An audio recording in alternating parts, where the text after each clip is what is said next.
Sara Avant Stover is a teacher of feminine spirituality and empowerment, best-selling author, and founder of The Way of the Happy Woman.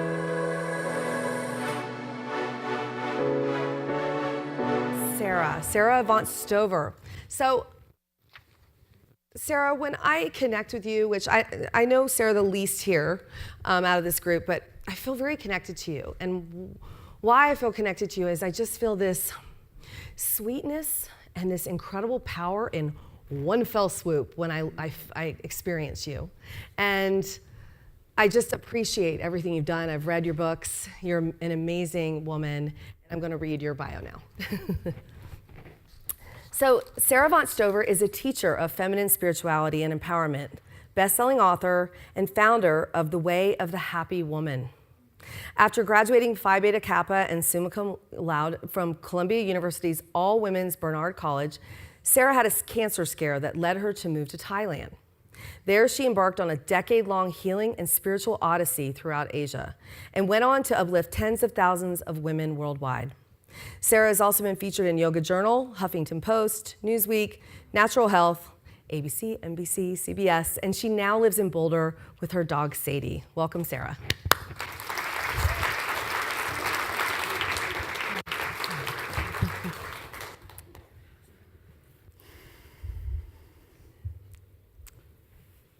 Good evening. Truth, number one, I did not plan what I'm going to say tonight, which is completely out of character for me. Second truth is that I almost didn't speak here tonight. Kelly invited me, she sent me an email, I think it was in January, to speak on a panel, and I asked what it was going to be about, and she said it was going to be about my business and messy experiences with my business. And I asked her what it was going to be about because I hadn't spoken publicly in about 2.5 years, which is unusual for me.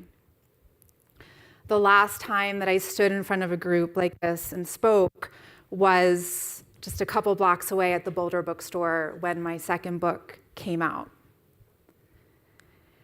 And normally after a book comes out, I would celebrate.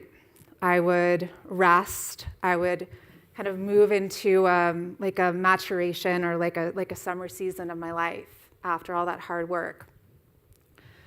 But what happened is that the rug was pulled out from underneath me.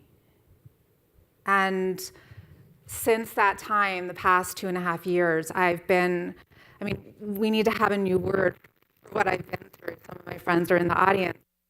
A new word other than messy. It was beyond messy.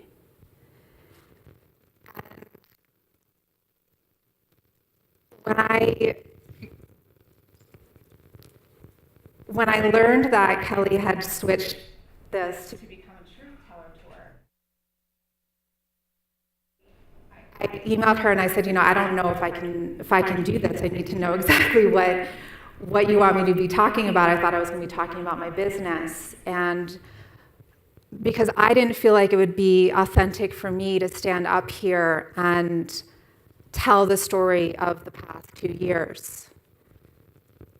Because I don't feel ready to do that. And we had a little bit of back and forth email exchange, and I realized that, I could speak about something else. And my career has been kind of peppered with me telling the truth about very messy situations. And you can find those stories in my books or on YouTube or on my blog or on my podcast. But when I really felt into it, I felt, I don't want to talk about any of those things. And I'm also not ready to talk about what I've lived in the past couple of years. But what feels like is my truth right now is to speak about the space in between. And in a lot of ways, the space in between is the hardest space to be in. And so it wasn't until this afternoon that I realized that is my truth that I wanted to stand here and talk about. So tomorrow is Good Friday,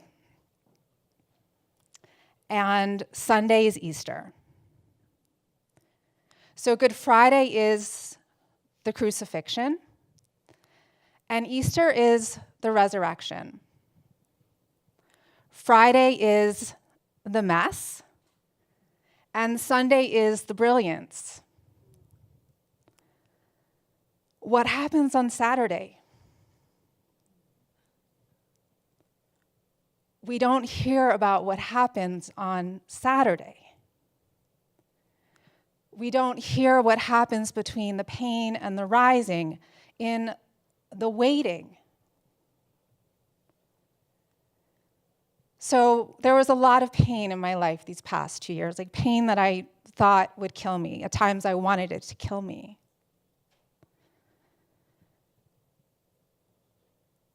There's a way that when grief strikes us in our lives, Kelly mentioned Glennon Doyle. Glennon Doyle talks about being evicted from our lives when hardship strikes.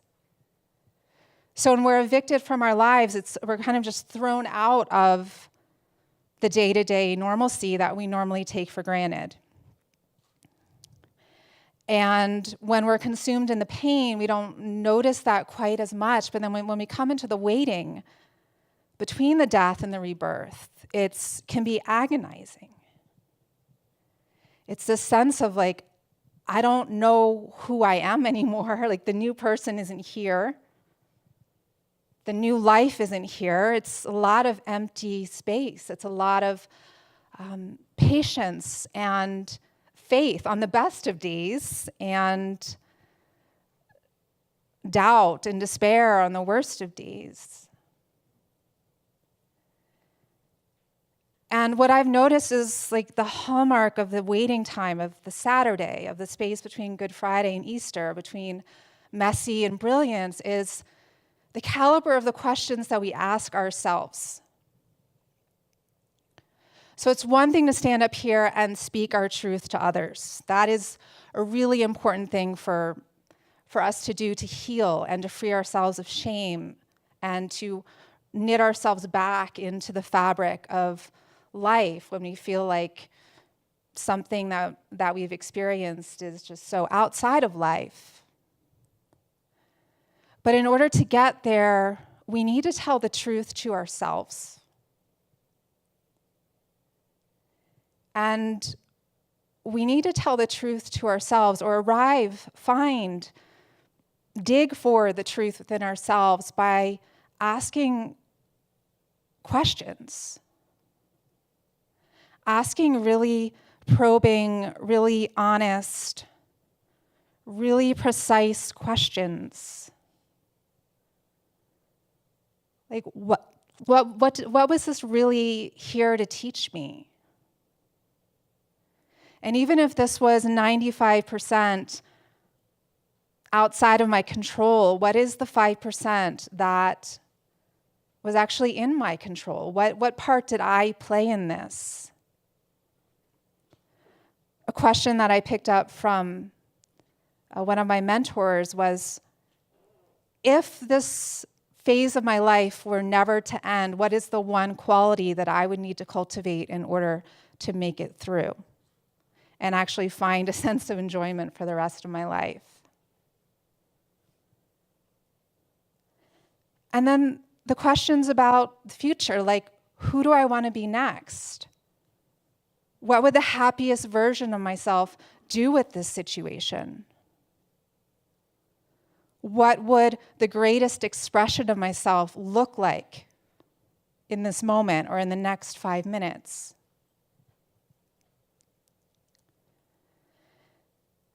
And in order to get to that rebirth, in order to get to that resurrection, I realized that, and I don't think that we take enough time to notice this, is that it's not guaranteed. Like, the rebirth is not a given. The brilliance is not a given. The wisdom is not a given. we have to be willing to stay in the waiting, to stay in the questions without having the answers, to stay in the place of feeling like we don't have that new skin that's grown over us.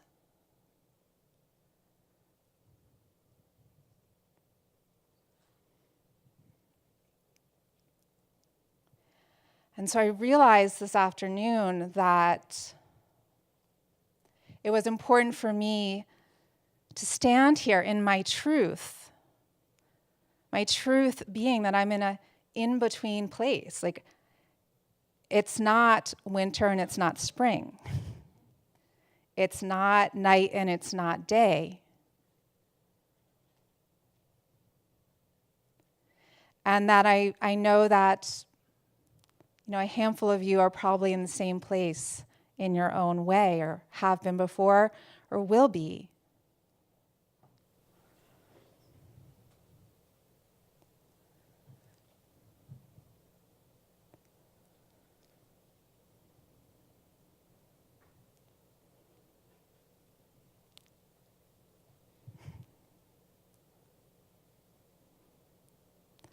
And this is what the space is like. It's a lot of empty space.